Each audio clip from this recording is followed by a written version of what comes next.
Tú. Buenas tardes, hermanos, que el Señor les bendiga. Estamos una vez más compartiendo la palabra. Estábamos hablando del tema del el creer y conocer a Dios. Son dos palabras que entre sí están muy ligadas porque pues no se cree algo si no se conoce. Decía el apóstol Tomás, hasta no ver, no creer, hasta ver las heridas, ¿verdad?, del Señor Jesús. Pero tampoco puedes conocer algo si no lo crees. Y los apóstoles decían, lo que hemos visto y oído, eso les anunciamos. Entonces, el poder audiovisual que tienen las situaciones o las cosas de nuestra vida establecen a veces el mismo carácter del hombre, lo van afirmando. Por eso los apóstoles decían, lo que hemos visto y oído, eso les anunciamos. Cuando alguien ve algo, lo conoce, decían, lo que hemos visto, lo que conocemos y lo que creemos, lo que hemos oído. Y la misma palabra dice que la fe viene por el oír y el oír por la palabra de Dios. Entonces, las dos palabras están ligadas entre sí, pero si no se cultiva una para darle manifestación a la otra, difícilmente vamos a mantener una vida cristiana. Y es ahí en lo que queremos compartir en esta hora, esta palabra, que creer y conocer van muy ligadas entre sí para poder ir avanzando en nuestro crecimiento espiritual con el Señor. Aunque nosotros no hemos visto al Señor Jesucristo, y bien lo dice el Señor, bienaventurados los que no viendo creyeron. Y nosotros, y en aquellos tiempos conocían por lo que veían. Pero ahorita hay una forma bíblicamente en que vamos a desarrollar ahorita, en la cual nosotros nos vamos a dar cuenta si conocemos a Dios. Porque ya le creímos al Evangelio, pero también eso tiene sus limitaciones. Y hay textos que se han malinterpretado de una manera que ahorita si le preguntamos a cualquier persona que tenga vicios, del que sea alcohol, drogas, tabaco, apuestas, si le preguntamos que si cree en Dios o en Cristo, la respuesta casi es automática y dicen, sí creo en Diosito, aunque estén llenos o practiquen vicios. Entonces se ha a veces tan malinterpretado esa palabra creer, que malamente, valga la redundancia, creemos que si nosotros ya decimos sí creo en Dios, eso nos exime de las cosas que están viniendo a este mundo, y vemos que ya se aproxima el arrebatamiento, vemos que se aproxima la tribulación, para dar paso a la gran tribulación después de los 3 años y medio, y es muy importante que nosotros podamos tener el concepto claro de lo que es creer y lo que es conocer a Dios, ¿verdad? Y es a través de la palabra, no hay otra forma. Así de que, como siempre, voy a hacer una oración, que sea el Espíritu Santo que ponga la palabra, que en la mente y en el corazón.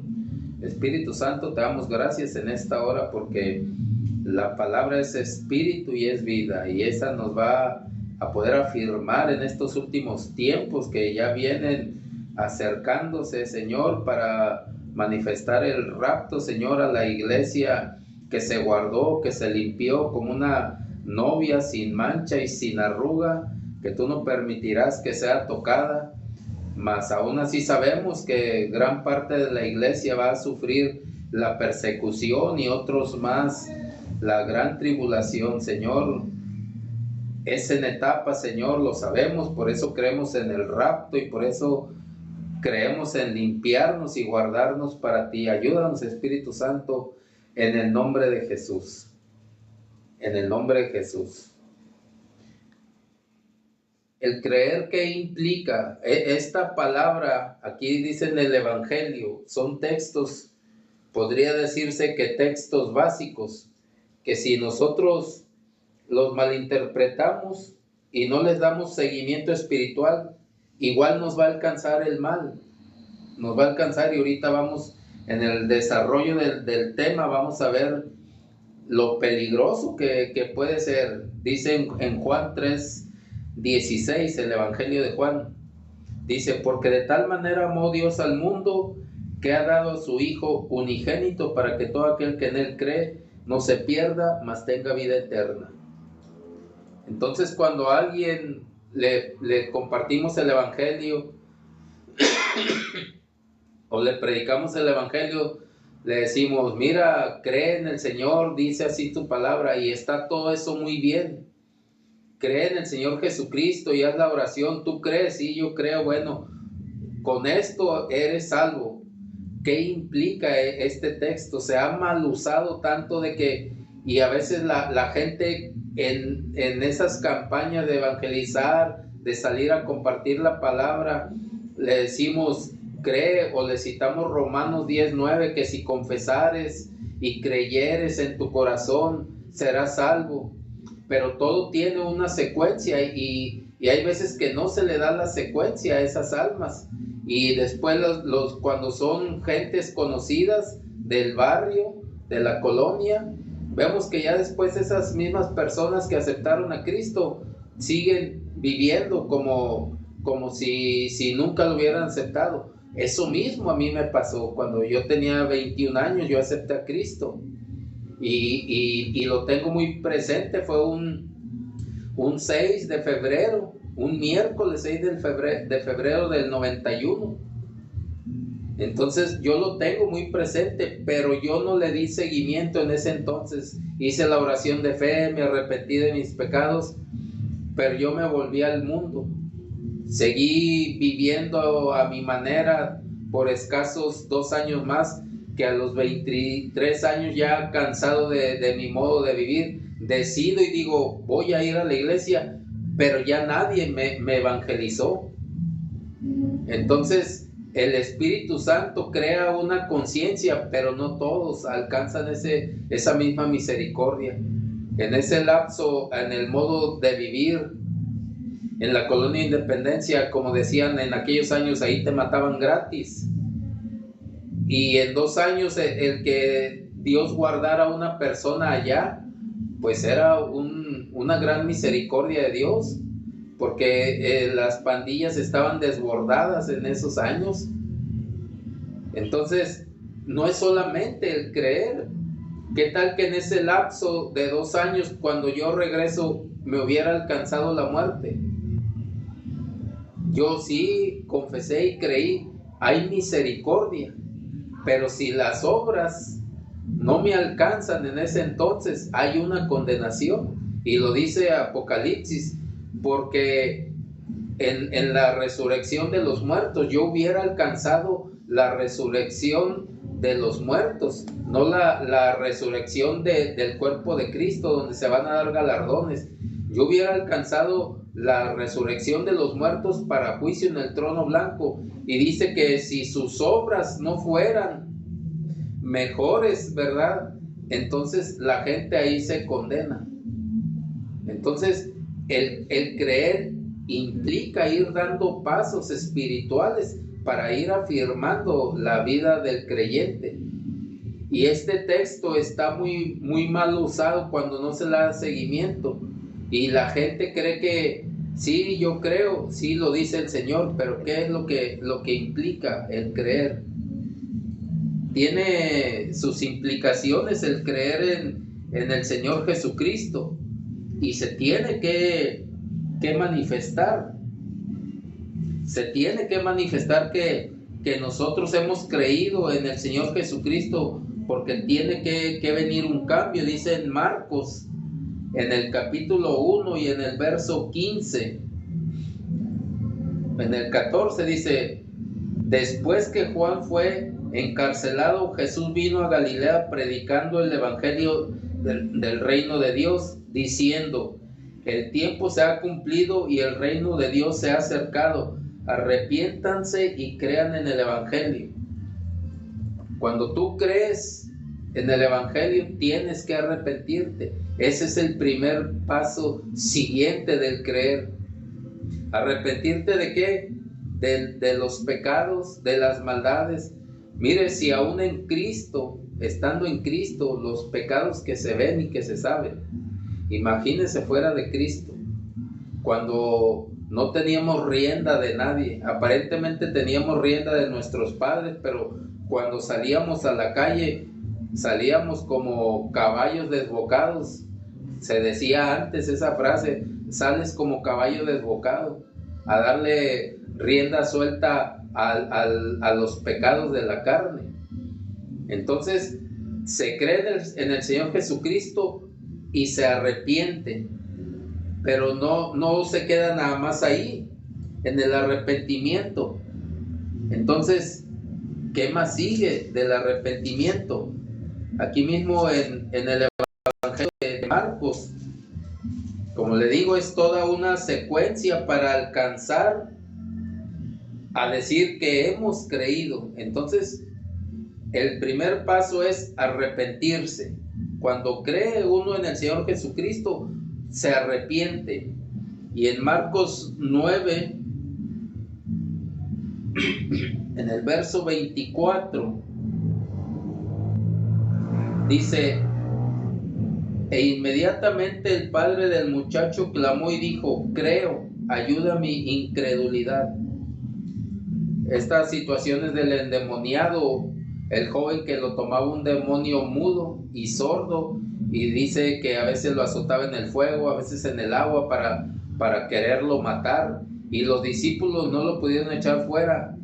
Y cuando viene el Señor Jesús, le dice que le eche fuera el demonio al hijo, y el Señor se molesta y dice: gente, ¿hasta cuándo? Y le pregunta al Señor: ¿tú crees que eso puede ser posible? Y le dice el Padre: creo, ayuda mi incredulidad. Entonces, el creer en el Señor Jesucristo quiere decir que tenemos que ir dejando la incredulidad, ayudarle.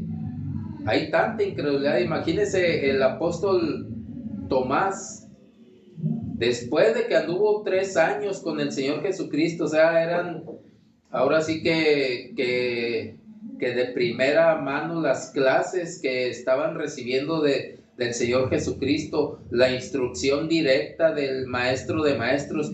Y aún Tomás dijo: si no veo sus heridas en sus manos y en su costado, no creeré. Y el Señor le dice: porque has visto, Tomás, has creído. Mire, un apóstol que estando y viviendo de primera mano todos los acontecimientos, la crucifixión y aún la resurrección, él no creía, había incredulidad. Imagínese ahorita en nuestras fechas, 2000 años después, casi 2000 años después, ¿qué tanta incredulidad no habrá en la gente? Entonces es todo un proceso para poder nosotros decir: sí creo. Cuando dice sí creo, el primer paso es tener que arrepentirse. Tiene que arrepentirse uno para decir que sí creo. Y después quitar la incredulidad. Decía una persona que era cristiana, que más bien hay veces que ahora que uno ya está en el evangelio y va conociendo la palabra de Dios, dice: pues como que esa cristiana no era muy cristiana. Esa señora era hija de un compañero de parrandas, y según ella era cristiana, y una vez le dijo delante de mí: mira, no te juntes con él porque te vas a hacer igual que él, una escoria. Eso es lo que quiere ser una escoria de la sociedad. Mire, no tuvo miramientos para para ofenderme. Pero pues como yo vivía en mi pecado, pues yo dije, sí, cierto, yo ando en pecado. Y entonces esa misma incredulidad en la gente cristiana, a veces dice, no, ese nunca se va a convertir, ese nunca va a cambiar. Hay veces que la misma gente cristiana tiene incredulidad de que Dios pueda hacer un cambio. Después, cuando ya uno se convierte al Evangelio y entonces abrimos una célula en la casa del hermano de esa señora que era cristiana, ya después le decía a mi padre, te felicito por tus hijos. Mi papá lo único que se limitaba a decir, no me felicites a mí, gracias a Dios que los cambió. Entonces hay una incredulidad en el mismo pueblo de Dios, de que vemos a la gente y decimos, no hombre, ese anda bien perdido, ese nunca va a cambiar. ¿Por qué esa incredulidad de dudar del poder de Dios? Dijo este hombre al ver la situación de su hijo, sí creo que tú lo puedas libertar de ese demonio que lo quiere matar. Ayuda mi incredulidad. Entonces nosotros podemos tener en parte incredulidad siendo cristianos. Hay una incredulidad. Imaginemos qué tanta incredulidad no ha de haber en los que no conocen el Evangelio. Pero por ellos es la lucha, de que nosotros quitemos nuestra incredulidad para creer que Dios los puede cambiar. Y yo tengo ese concepto de que si Dios me cambió a mí, puede cambiar a otros. Y lo vemos más claro en la Biblia. El apóstol Pablo, él consentía que mataran a los cristianos y Dios lo cambió. No porque Dios me haya cambiado a mí, no, porque lo vemos en las Escrituras, porque Dios cambió al apóstol Pablo. De tal manera que se convirtió en el perito arquitecto de la iglesia y le dieron la estructura de la iglesia. Entonces, tiene uno que quitar toda incredulidad. No ver a la gente que anda perdida. No, hombre, ese nunca va a dejar de ser un ratero. Nunca va a dejar de ser un drogadicto. Está bien metido en eso. No, nuestra fe debe de ir avanzando y sacar la incredulidad. Muchas veces por eso la gente no quiere salir a evangelizar. No, hombre, la gente no quiere cambiar, no quiere creer, que se pierdan. Si quieren. Yo he oído todo eso. Que se pierdan, si quieren. Nunca van a cambiar. No, es tu incredulidad la que a veces está estorbando el trabajo de Dios. Porque tu incredulidad te detiene y te encierra y ya no llevas el mensaje, ya no llevas las buenas nuevas de salvación. Entonces estamos viendo que no es solamente creer, hay que arrepentirse, hay que quitar toda incredulidad.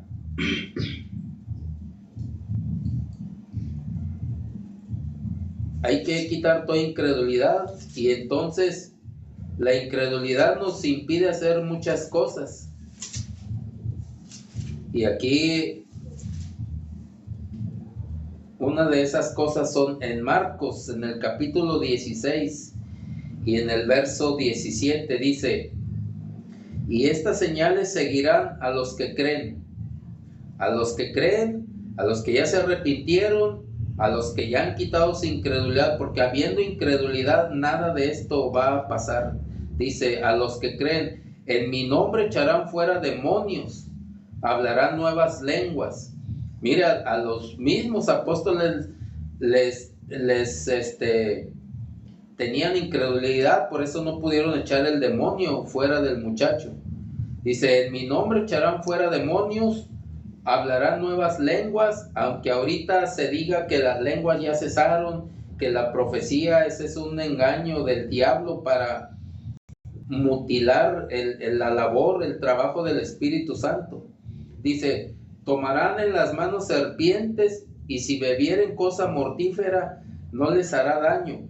Sobre los enfermos pondrán sus manos y sanarán. Entonces esa es la manifestación enseguida de que quitamos la incredulidad. Porque mientras nos arrepentimos está bien, pero no podemos incursionar más allá. Si decía mi papá siempre, es que primero es el 1 y luego el 2 y luego el 3 y así no puedes saltarte, pues, no podemos saltarnos pasos. Entonces nos arrepentimos, dejamos la incredulidad y entonces se manifiestan señales. Por eso dice, al que cree en mi nombre. Pero es cuando, si hay incredulidad, no se va a manifestar nada de esto. Y yo lo he visto. Oye, vamos a orar por una persona que está enferma, o vamos a orar por un endemoniado. No, hombre, dile mejor a aquel hermano, él como que está más metido en eso, como que sabe más de eso. Hay incredulidad. Por eso nunca se va a manifestar eso en la vida del creyente.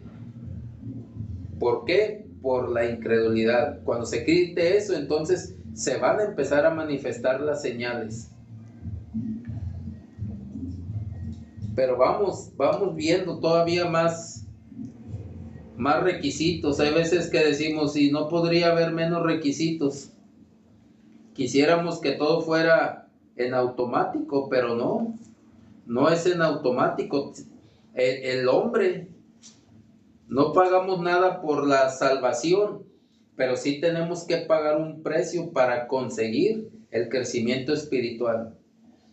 En el Evangelio de Juan, en el capítulo 1, en el verso 12, dice, mas a todos los que le recibieron, a los que creen en su nombre, les dio potestad de ser hechos hijos de Dios. Entonces ya vamos avanzando más. Dice, al que cree, le da la potestad o el poder de ser hecho hijo de Dios. Pero ¿cuál es la condición para ser hijo de Dios? Hay veces que no leemos las letras chiquitas como en los contratos. Decimos, qué fastidio leer las letras chiquitas. Sí, dame el aparato y ya, lo compras o haces X movimiento, ya lo pagas, pero no viste las letras chiquitas que son cláusulas para que garanticen lo que compraste, por decir algún aparato. Y esto a veces nunca lo vemos, nada más decimos, no, yo tengo el poder y el derecho de ser hijo de Dios. Claro, todos los que nos hemos arrepentido, los que hemos dejado la incredulidad y que vamos tras las señales, pero no se termina ahí el creer. Dice, vas a ser hecho hijo de Dios, ¿cuándo? Dice, los cuales no son engendrados, o sea, cuando no seas engendrado de la sangre, tu genética, todo lo que implica hasta tus tradiciones, que no sea, los cuales no son engendrados de sangre, ni de voluntad de carne, ni de voluntad de varón, sino de Dios. O sea, Dios dice, tú vas a ser mi hijo cuando tú dejes tu sangre, tu carne y tu voluntad, y seas formado a mi voluntad, dice Dios. Entonces es cuando ya te estás acercando más a ser hijo de Dios. Porque el arrepentirse en un tiempo y te vas para atrás, eso no nos hace hijo de Dios. Ya lo dije ahorita al principio. Yo en el 91 acepté a Cristo y estuve como unos 3 meses en la iglesia y después me salí y dije, esto no es para mí, yo estoy muy joven y lo que ya conocemos de excusas.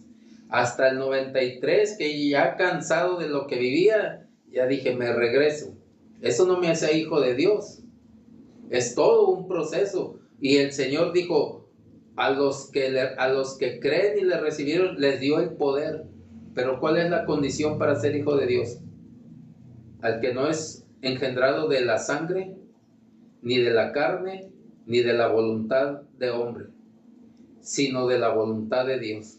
Entonces tenemos que ir dejando, y lo más difícil de dejar es nuestra voluntad, porque nadie estamos a veces dispuestos a doblar nuestra voluntad. Es el bastión que tenemos en nuestra vida. Porque ya cuando llega alguien y le dice, no, mira, tú tienes que... ¿Y tú quién eres para decirme eso? Tú no me vas a decir a mí lo que yo tengo que hacer. no se dobla la voluntad. Eso es lo más difícil de quebrar en la persona, su voluntad, para que se haga la voluntad de Dios. Porque podemos dejar la sangre, todo lo que implica nuestra genética, las tradiciones que nos enseñaron nuestros padres, las tradiciones del niño Dios, las tradiciones de la Candelaria, las tradiciones de los reyes, las tradiciones externas de Halloween, las tradiciones ancestrales del Día de Muertos, que precisamente en estas fechas se celebra. Podemos dejar todo eso al tiempo y decir, si es cierto, eso no es de Dios.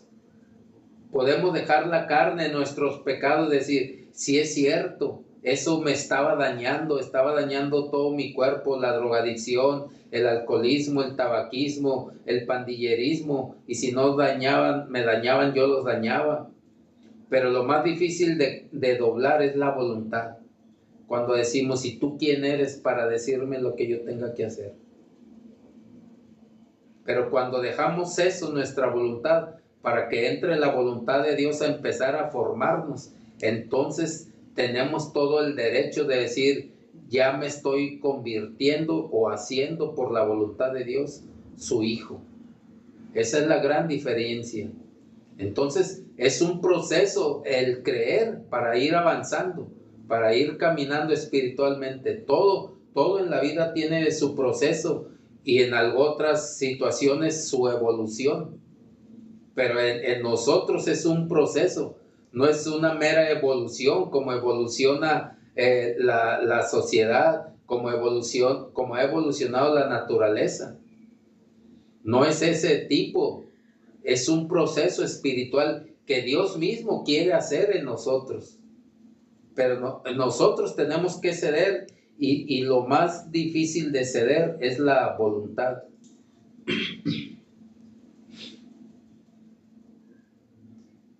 En el mismo Evangelio de Juan, en el capítulo 7,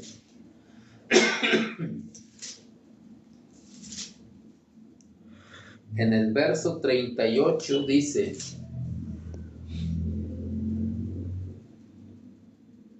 el que cree en mí, como dice la Escritura, de su interior correrán ríos de agua viva. Ese es la mayor manifestación. ¿Por qué?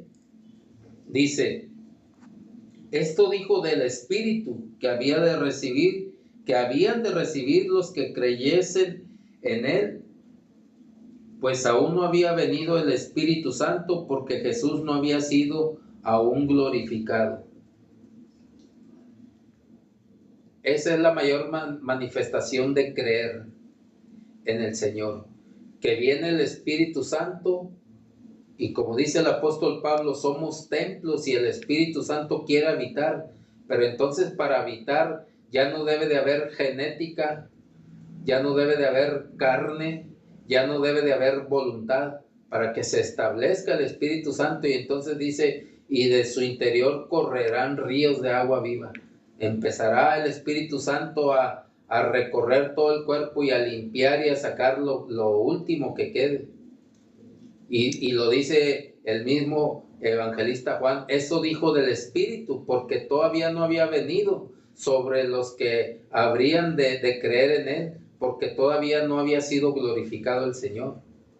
Entonces, cuando el Señor fue glorificado, se facultó al Espíritu Santo para entrar en ti y para entrar en mí, pero a través del proceso de ir creyendo y de ir dejando, de ir soltando. Pero como en todo proceso siempre hay situaciones, peros. Y tenemos que decirlos. Ahorita difícilmente se quieren decir situaciones. Dice Santiago en el capítulo 2 y en el verso 19.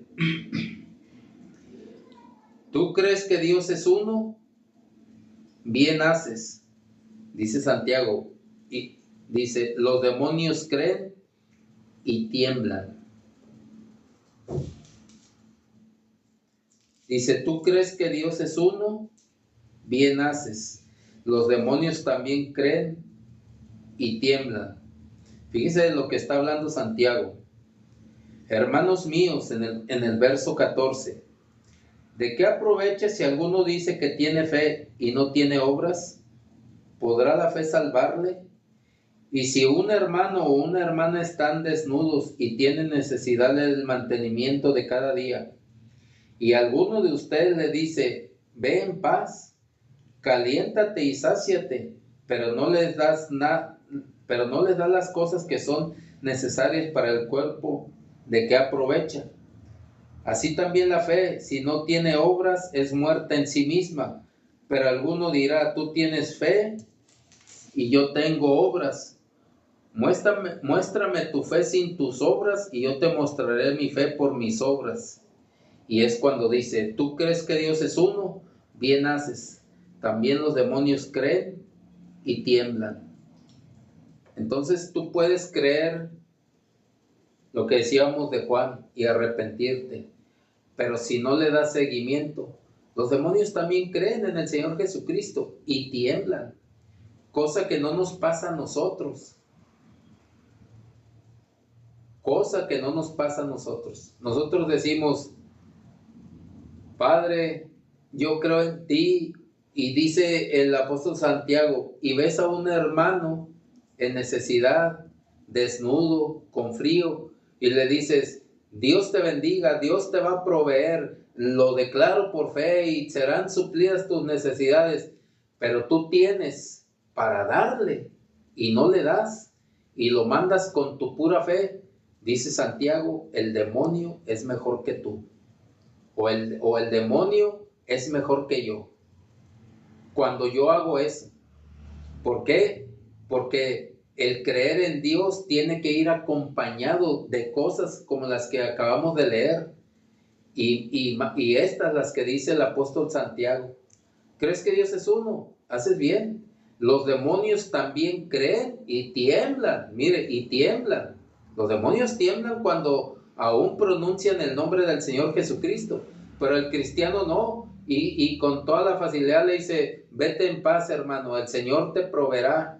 Y tú tenías para darle algo y no se lo quisiste dar, porque ya oraste, hiciste una oración de fe. El demonio es mejor que tú.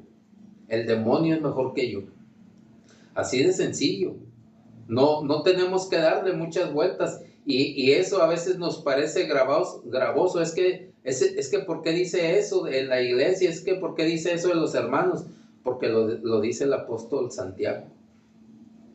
El apóstol Santiago no iba a estar tapando los pozos, ¿verdad? Con una paja para que cayeran otra vez en lo mismo. No, es que ustedes tienen para darle, les decía el apóstol Santiago, tienen para darle al que necesita y lo mandan nada más con su oración de fe, diciéndole Dios te va a proveer. Y sí es cierto, Dios te provee por otra parte o por otro lado, pero el demonio ya fue mejor que yo cuando yo hice eso.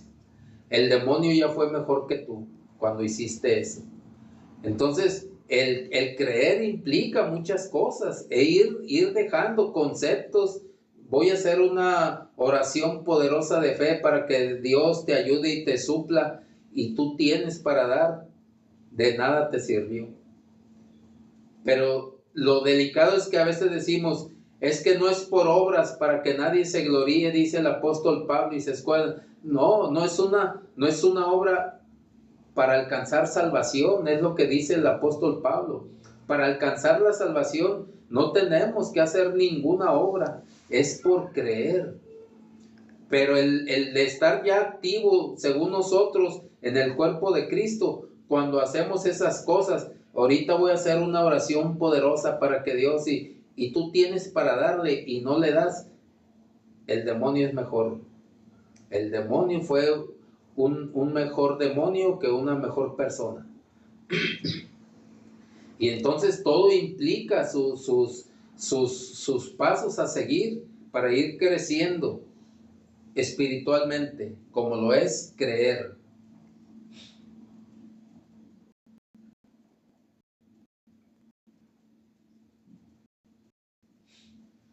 Ahora nos falta conocer.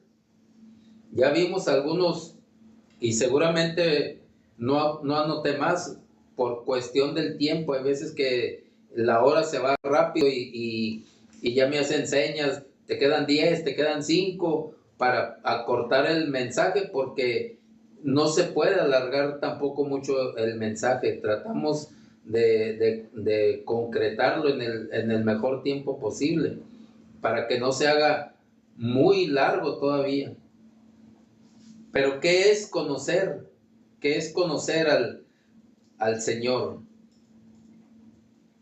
Decía al principio que decían los apóstoles, lo que hemos visto y oído, el poder audiovisual de las situaciones, de las cosas, nos da la certeza de que estamos en lo correcto. En el Evangelio de Juan, en el capítulo 7, en el verso 17,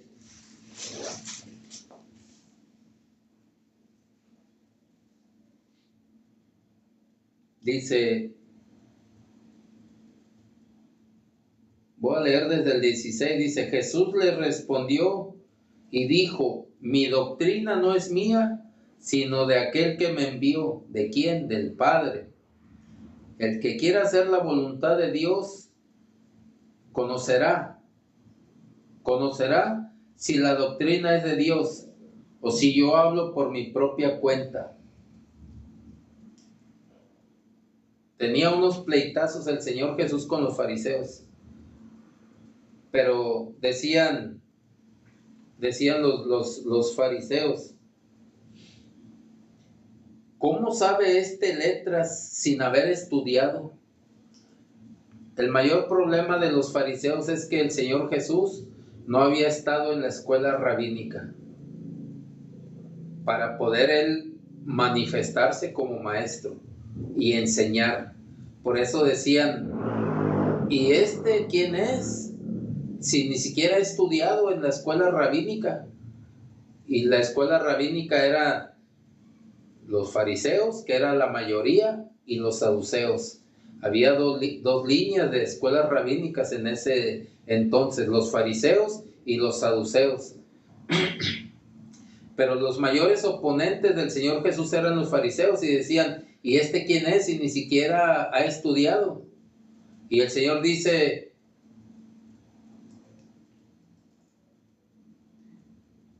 mi doctrina no es mía, sino del que me envió. O sea que él tenía doctrina, tenía enseñanza.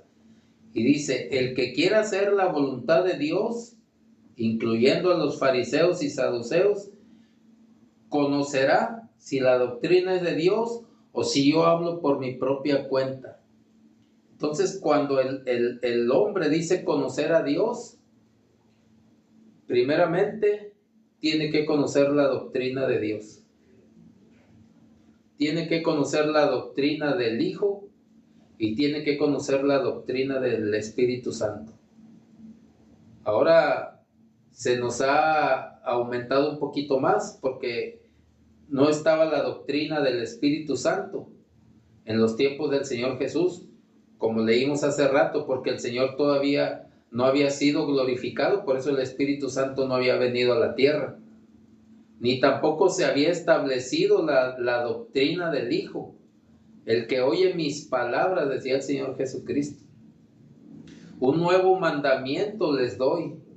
Eso no estaba en la doctrina del Padre, en la ley, no estaba en la doctrina del Padre, pero el Señor Jesucristo dice, un nuevo mandamiento les doy, algo que recién estableció el Señor Jesucristo en su tiempo y hasta nuestros días sigue vigente. Y después viene el Espíritu Santo y tenemos que conocer el mover o la doctrina del Espíritu Santo, porque hay muchos detractores que dicen que ya no hay ciertas manifestaciones del Espíritu Santo, argumentando que todo eso se va a acabar y que va a dejar de existir, como dice el apóstol Pablo. Y el apóstol Pablo dice, sí, pero ¿cuándo? Cuando se establezca lo perfecto, lo del Espíritu Santo, la doctrina del Espíritu Santo, ya se va a dejar de creer en eso, porque ya no vamos a tener necesidad, porque se estableció lo perfecto. Entonces, cuando nosotros conocemos esa doctrina del Padre, del Hijo y del Espíritu Santo, pero de la forma cabal en que el apóstol Pablo la enseñaba, entonces nosotros conocemos a Dios. De esa forma conocemos a Dios. Como decía hace rato, hay muchos detractores que están mutilando dones y frutos del Espíritu Santo, diciendo es que eso ya no existe. Hasta los ministerios están mutilando que da el Señor Jesucristo. Esa es doctrina del Señor Jesucristo, que dijo, porque el mismo Señor repartió a algunos apóstoles, profetas, evangelistas, pastores y maestros. Esa es la nueva doctrina del Señor Jesucristo, parte. Y ahorita están mutilando, diciendo que ya no hay apóstoles, que ya no hay profetas, porque vemos el desorden y el abuso que tienen estas personas que se autonombran apóstoles o profetas o evangelistas o pastores o maestros. El autonombramiento lleva al desorden y a la manipulación, eso lo sabemos y lo entendemos, pero es doctrina del Señor Jesucristo, porque dice que los ministerios van a llevar al hombre al crecimiento y al perfeccionamiento del hombre. Para eso son los ministerios, que ahorita andan equivocadamente haciendo y deshaciendo que esos ministerios males, eso es cosa de los hombres. Pero la doctrina del Señor Jesucristo, si nosotros la conocemos, si conocemos la doctrina del Espíritu Santo, si conocemos la doctrina del Padre, conocemos a Dios. Entonces no es nada más decir, es que en aquel entonces andaban con Cristo y ellos lo conocieron. No, pero nosotros podemos conocer al Espíritu Santo por lo que el apóstol Pablo nos describe todo lo que hace el Espíritu Santo. Y si nosotros nos metemos en ese orden, como decía hace rato, quebrando nuestra voluntad para poder ser hechos hijos de Dios, vamos a meternos en conocer realmente a cada uno de ellos en sus manifestaciones. Y aquí mismo el Evangelio de Juan, en el capítulo 8, en el verso 32. Voy a leer desde el 31 otra vez. Dice: dijo entonces Jesús a los judíos que habían creído en él. Mire, vemos judíos que ya creen en el Señor, pero inmediatamente depusieron la creencia porque no les gustó lo que les dijo el Señor Jesucristo. O sea, ya habían creído, pero inmediatamente depusieron la creencia. Dice: si ustedes permanecen en mi palabra, serán verdaderamente mis discípulos. Entonces ese es el proceso, permanecer en la palabra de Dios. Dice: y conocerán la verdad, y la verdad les hará libres. Entonces el conocer a Dios te hace libre. Y digo que los judíos habían creído, pero inmediatamente dejaron de creer cuando el Señor les dice eso: y conocerán la verdad, y la verdad los hará libres. Entonces inmediatamente ellos replican y dicen: linaje de Abraham somos, nunca hemos sido esclavos. ¿Cómo pues dices que seremos libres? ¿De qué vamos a ser libres? Y el Señor les empieza a decir: porque todo aquel que practica el pecado, esclavo es del pecado, y en él no hay libertad. Entonces los fariseos tenían pecados y el Señor se los estaba manifestando, aunque no les señaló qué pecados tenían, porque esa era la prudencia de nuestro Señor, hasta que tenía los confrontamientos directos con los fariseos. Pero ahí los fariseos habían creído, pero inmediatamente dejaron de creer, porque el Señor les dice: ustedes van a ser libres porque son esclavos. Entonces, el creer en el Señor Jesucristo nos trae libertad. ¿Libertad de qué? De la esclavitud del pecado. No podemos estar en pecado y decir que conocemos a Dios. El que conoce a Dios, dice también el apóstol Juan, el que es nacido de Dios, ya no peca. Ya no peca. Tenemos, sí, a eso sí le puedo decir errores. No que ahora a todo el pecado le quieren llamar error. Que se encontró a X hermano o hermana haciendo cierto pecado vergonzoso. Tuvo un error. No. Hay errores en nuestra conducta a veces, que somos desatentos o que de repente esa situación, esos son errores. Pero dice el Señor Jesucristo, te hará libre el conocimiento de la verdad. Cuando conocemos la verdad y dejamos que esa verdad nos liberte del pecado, conocemos a Dios realmente. Entonces no podemos decir que conocemos a Dios y practicando el pecado.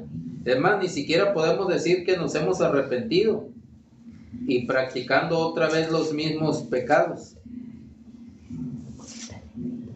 Y hasta cierto grado se nos complica la situación. En el libro de los Hechos,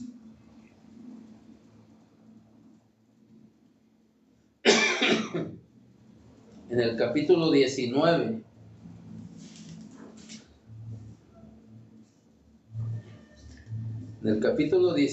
y en el verso 15, esto también ya es muy conocido de los exorcistas que andaban en aquel tiempo haciendo sus conjuros para liberar personas endemoniadas. Dice que eran los hijos de Ezeba, eran 7, dice en el 15. Pero respondiendo el espíritu malo dijo, a Jesús conozco. Mire, los demonios conocen al Señor. Y sé quién es Pablo. Mire, Pablo también era conocido por los demonios. Pero ustedes, ¿quiénes son? Si uno no conoce al Señor Jesucristo como debe de ser, los demonios no lo conocen a uno. Y por lo tanto no nos tienen respeto. No guardan su distancia.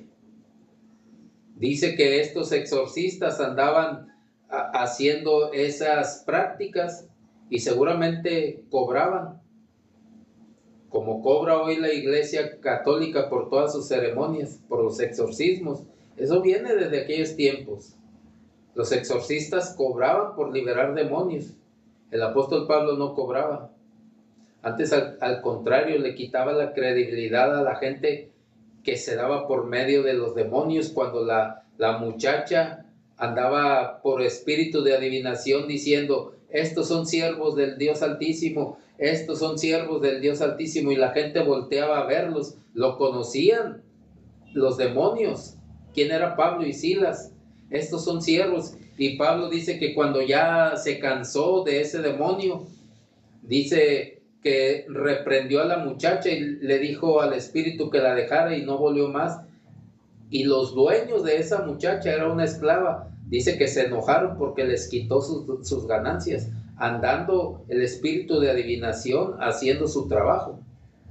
Entonces, cuando tú conoces a Dios, los demonios te conocen y dicen, sí lo conozco, él ya se arrepintió, él ya dejó su incredulidad, él ya dejó sus pecados, él ya rindió su voluntad y el mismo Padre lo está formando. No, mejor no nos acerquemos. Pero estos hombres que practicaban esos exorcismos quisieron hacer lo mismo nombrando al Señor, el nombre del Señor. Y el demonio dijo, a él lo conozco, a Jesús, a Pablo también, pero ustedes no aparecen en mi lista.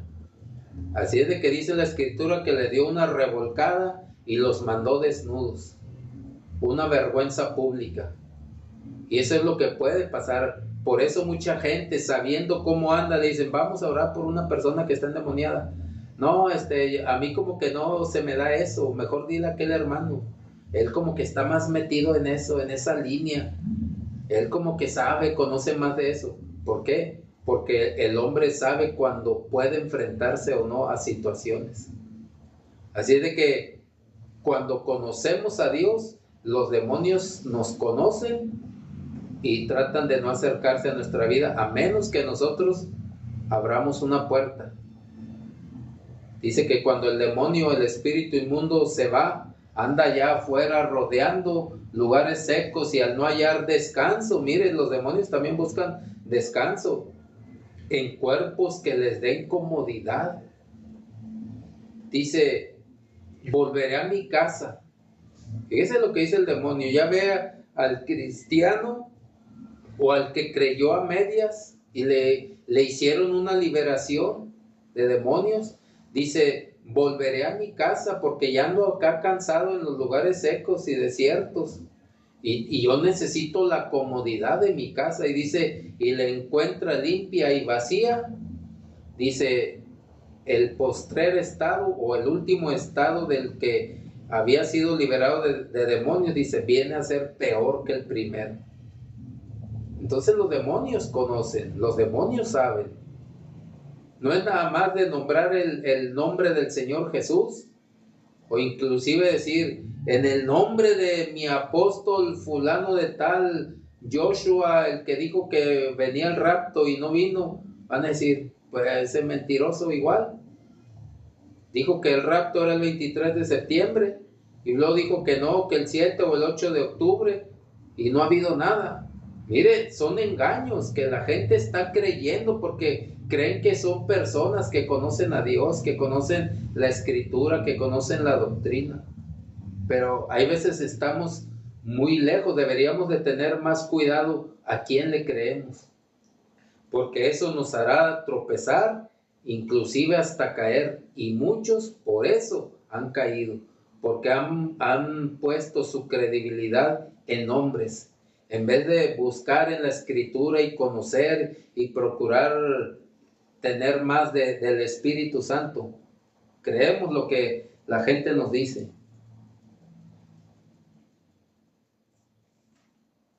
Y el apóstol Juan lo certifica o lo ratifica.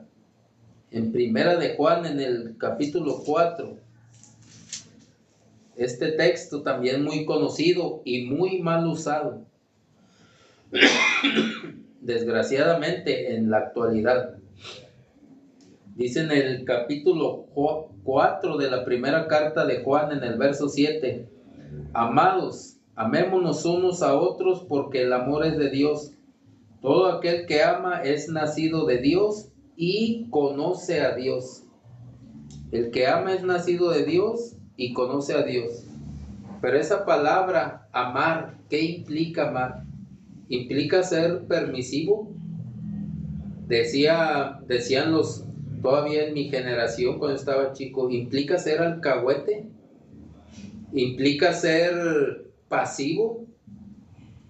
Hay veces se dice, no, mira, es que fulano de tal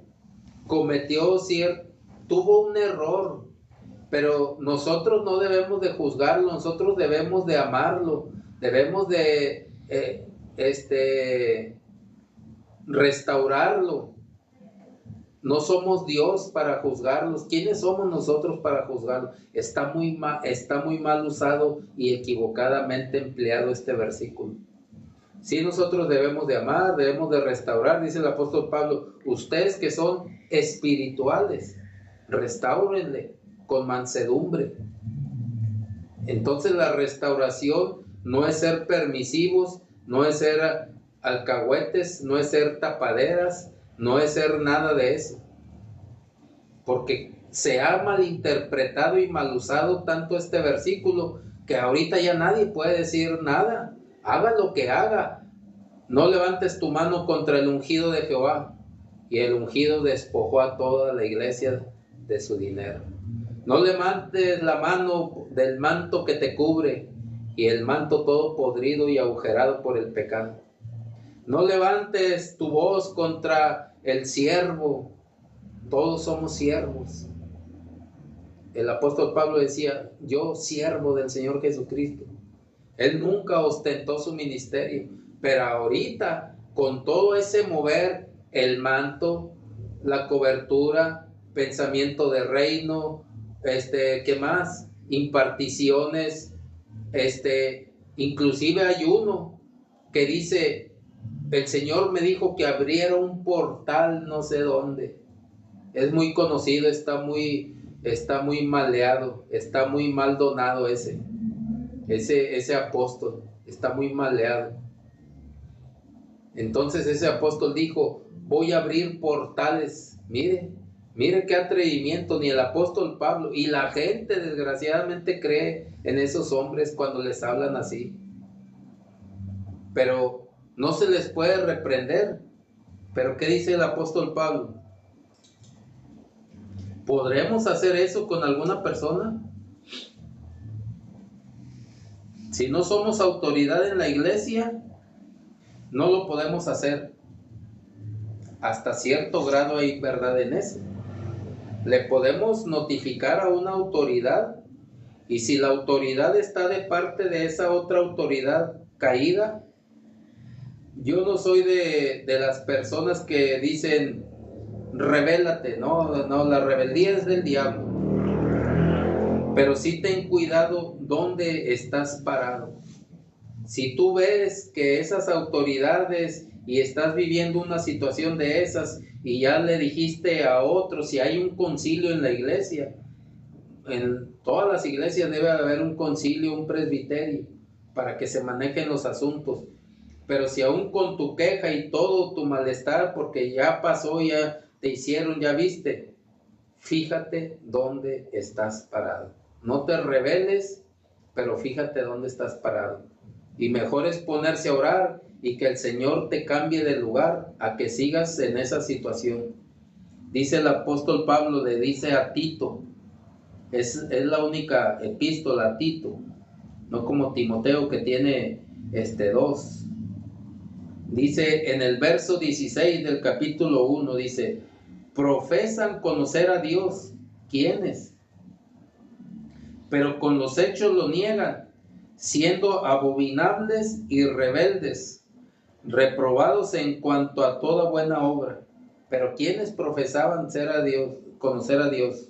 Dice en el verso 10, porque hay aún muchos contumaces, habladores de vanidades y engañadores, mayormente los de la circuncisión.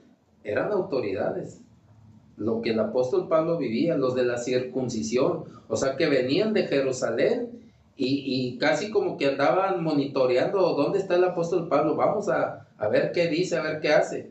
Dice los de la circuncisión, o sea que eran autoridades.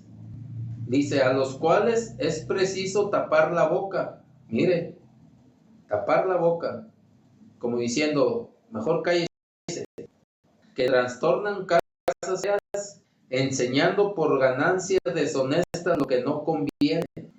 El mayor movimiento de las iglesias del primer siglo eran casas. Por eso dice, trastornan casas enteras. Pero ahorita trastornan iglesias y más si tiene una, 2, 3, 5, 10, 15, 20 iglesias bajo su manto, bajo su cobertura. A todas esas iglesias las trastornan. Dice, uno de ellos, mire, su propio profeta dijo, los cretenses eran los de Creta, siempre mentirosos, malas bestias, glotones y ociosos. Mire qué concepto, qué modo de vivir tenían. Mentirosos, y ahorita con eso de que voy a abrir un portal, esa es una mentira, es mentiroso. No, que voy a dar imparticiones de ministerio. Tú eres el Señor Jesucristo para impartir ministerios, es mentiroso. Dice, mentirosos, malas bestias, así ya está ahí más delicado. Glotones y ociosos. Hay muchos que se convierten o quieren dejar su vida secular y decir, yo voy a pastorear, pero para que lo mantengan, porque son flojos, son ociosos. quieren comer sin que les cueste el sudor de su trabajo o de sus manos, el castigo de sus manos, conseguir el sustento. Y muchos se han metido al evangelio a querer ser pastores, a querer ser maestros y para no trabajar, o sea que son ociosos. Dice, este testimonio es verdadero. Por tanto, dice, repréndelos duramente para que sean sanos en la fe. Ahorita se dice, no levantes la mano contra el ungido de Jehová. No cortes el manto que te cubre, hagan lo que hagan. Pero el apóstol Pablo dijo, son de la circuncisión. Eran gente que conocía autoridades. Dice, repréndelos duramente para que sean sanos en la fe. Pero obvio, dicen conocer a Dios. Y hay veces que no se puede poner una persona si todo el gobierno de la iglesia está coludido, para que si uno peca, pues el otro es solapador, lo cubre, y luego peca el otro, y no, pues ahí no la llevamos. Pero como me dijo a mí una vez una persona, hermano, es que debemos de cubrirnos las espaldas.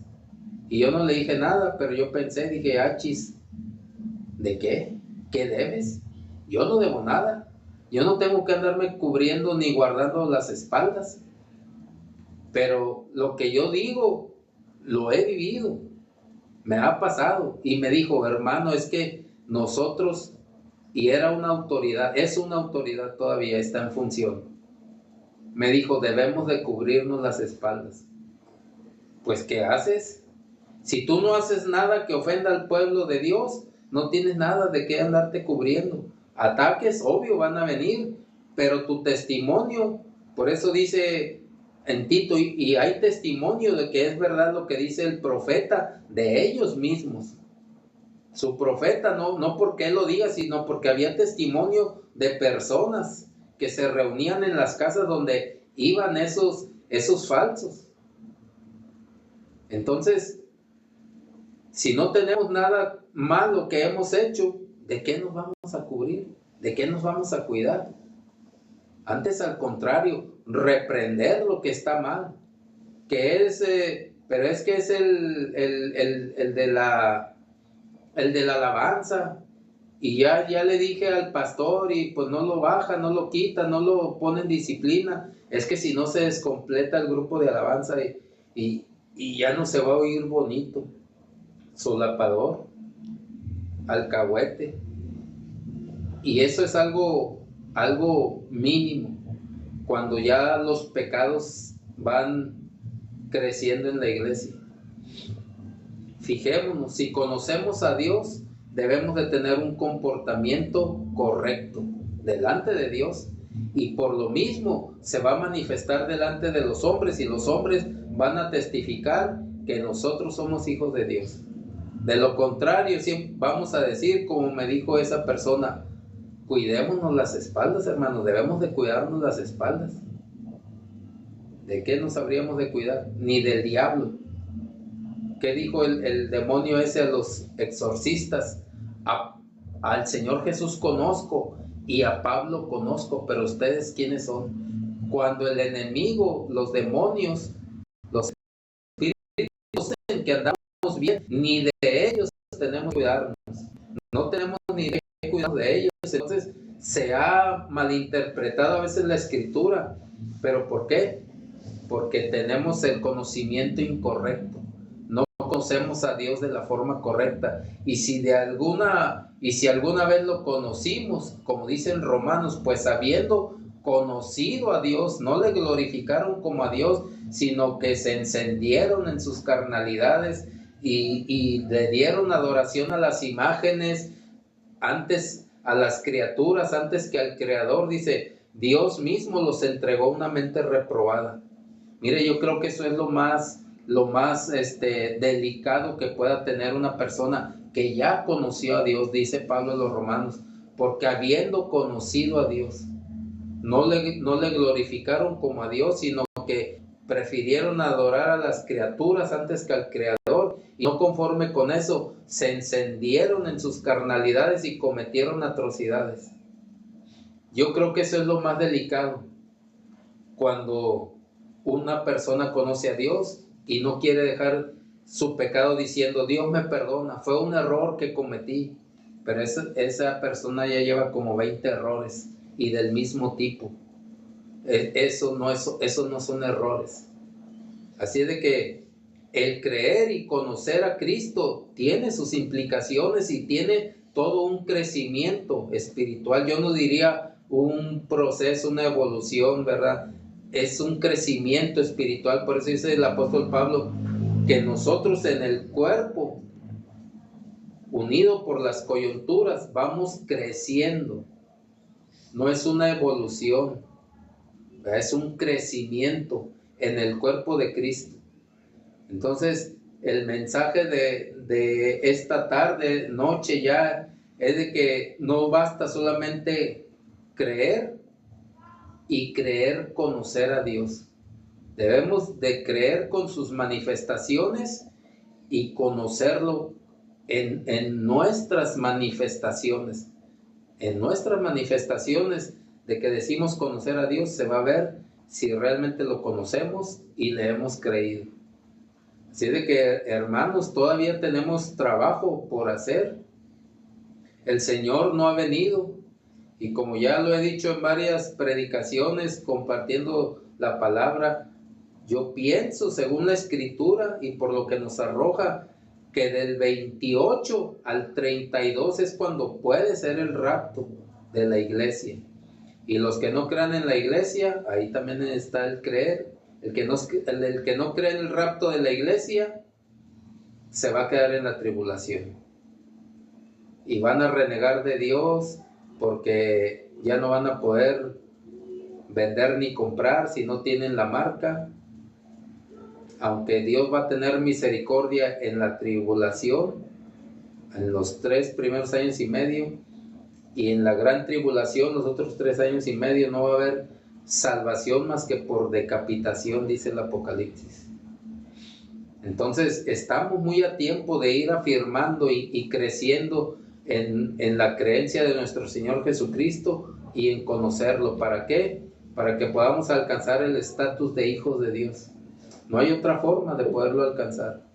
Y quizá en lo que leímos de Juan se encierra todo. El dejar la sangre, la carne y la voluntad para poder ser hijo de Dios.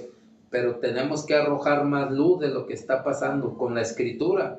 No son invenciones mías, ni cosas que yo quisiera decir, pero me han pasado cosas y he visto cosas. Y seguramente el pueblo de Dios está pasando muchas cosas y está viviendo cosas. Pero se le ha intimidado con esto último de que no levantes la mano contra el ungido de Jehová, contra tu Padre espiritual.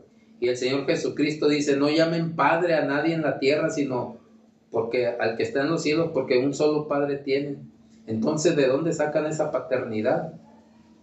Y seguramente viene del primer siglo, cuando se autonombraban los padres de la iglesia, que hay muchos escritos, pero fueron los hombres los que autonombraron así los padres de la iglesia, y hay escritos de lo que hacían estos cristianos del primer siglo, autonombrados por otras personas, los padres de la iglesia. Pero no es lo que el Señor dice. Pero se ha aprovechado eso y se ha abusado de decir, es que no tienes por qué a tu Padre espiritual, a tu cobertura. Bueno, que se comporte como tal. Dice Hebreos, dice, imiten la fe de sus pastores si es que tuvieron buen testimonio. En el capítulo 13, ya no voy a leer eso, pero ahí en el capítulo 13, y dice también ahí, dice, sujétense a sus pastores, obedézcanos, pero si tienen buen testimonio y su comportamiento es de acuerdo a la doctrina sana del Evangelio de nuestro Señor Jesucristo, y mayormente del apóstol Pablo, que se le fue dada la estructura de la iglesia. Y ahí en Romanos, no recuerdo el capítulo, dice, porque el Señor va a sacar a luz los pensamientos encubiertos del hombre cuando sean juzgados según mi evangelio, dice el apóstol Pablo, según mi evangelio. O sea que ya había otros evangelios, pero ya vamos a finalizar con esto, porque se pone uno a hablar y se extiende, pero hay muchas referencias. Entonces, hermanos, creámosle cada día más al Señor Jesucristo hasta que le conozcamos, y cuando le conozcamos sigamos creciendo espiritualmente hasta que nosotros podamos llegar al estatus de hijos de Dios. Así es de que, hermanos, que el Señor les bendiga. La palabra es muy clara, no se contradice en ningún texto. Así es de que el Señor les bendiga en esta noche ya, hermanos, y que pueda a través de la palabra encontrar un crecimiento. El Señor les bendiga.